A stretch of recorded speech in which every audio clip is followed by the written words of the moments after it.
एखादं जहाज आहे, जहाज पाण्यामध्ये ते खूप सुरक्षित असतं. कधीपर्यंत? कधीपर्यंत? समुद्रामध्ये जोर जोराच्या लाटा येऊ द्या, वादळ येऊ द्या, वारा येऊ द्या, काही होऊ द्या, अगदी जहाज असं होऊ द्या, सुरक्षित असतं ते. कधीपर्यंत?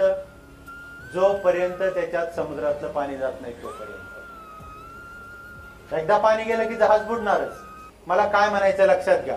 त्याच्यानंतर जर समजा तुम्ही वाळूतून चाललात, वाळूमधून चाललाय आणि वाळूमधून तुम्ही असे कितीही लांब जाऊ शकता, काहीच प्रॉब्लेम येणार नाही. कधीपर्यंत?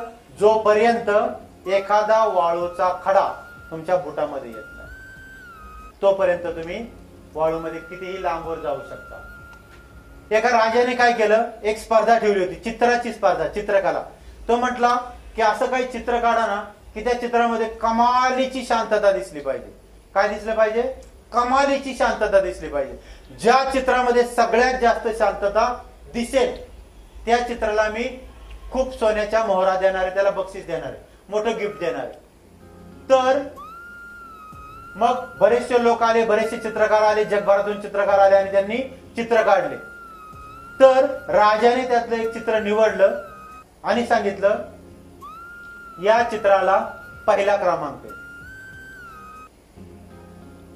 लोकांनी ठरवलं ते बघायचं, ते चित्र नीट बघून घ्या म्हटले. ते चित्र दाखवलं लोकांना, लोकांनी बघितलं.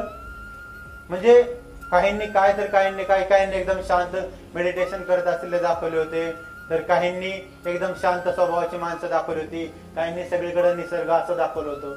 आणि त्याला न देता ह्या ज्या चित्राला पहिला क्रमांक दिला होता त्या चित्रामध्ये काय होतं, तर अतिशय भयानक अशी परिस्थिती दाखवली होती. काळे काळे ढग आलेले आहेत, सोसाट्याचा वारा सुटलेला आहे, ते कधी पाऊस जोराचा कोसळेल ते सांगता येत नाही. अशा याच्यात एक असा मोठा डोंगर दाखवलाय, त्या डोंगरावरून एक मोठा धबधबा खाली असा अकरा विकारा कोसळतोय तो, आणि कधी कमी त्या धबधब्याकडे बघवत नाही इतका तो ते अकरा विकारा येतो. आणि या सगळ्याला प्रथम क्रमांक दिला होता. तो लोक म्हटले महाराज त्याला प्रथम क्रमांक कसा दिला? महाराज म्हटले परत बघा. लोकांनी बघितलं पण काही लक्षात येईना. मग राजाने सांगितलं परत एकदा बघा, आणि मग लोकांनी बघितलं आणि मग लोकांच्या लक्षात आलं की त्या चित्रामध्ये या सगळ्या गोष्टी होत्या. काळे काळे ढग आलेले आहेत, झाडं उन्मळून पडतील असं वादळ सुटलंय, तो 11 विका धबधबा कोसळतोय, आणि या धबधब्याच्या मध्ये एक थोडीशी गॅप दिसतोय.